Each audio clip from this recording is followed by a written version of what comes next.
ငယ်ချင်းတွေအားလုံးစုံစုံလင်လင်နဲ့အခုလိုပွဲယူရတဲ့အတွက်ဝမ်းသာပါတယ်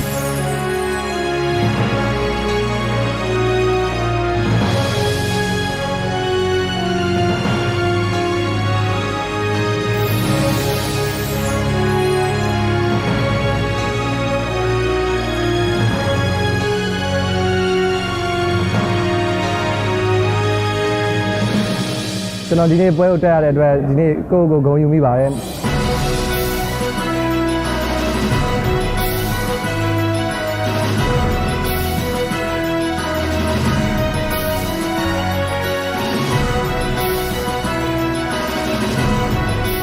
ီနေ့အောက်ဆန်းလေးတွေ့ရတဲ့အတွက်အရန်လဲဂုဏ်ယူမိတယ်အရန်လဲပျော်ရွှင်မိပါတယ်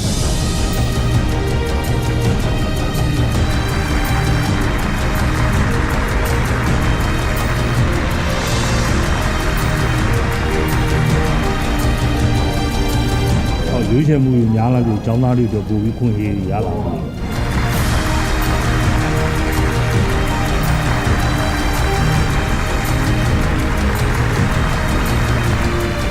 ဒီပေမှာတော့ရောက်ပြီးတော့သင်ရမယ့်ပညာကိုဒီမှာပေါ့နော်ခန်းခန်းနားနားနဲ့ပြီးတဲ့အတွက်ကြောင့်မို့ချင်းချင်းကောလိပ်ကိုအများကြီးကျေးဇူးတင်ပါတယ်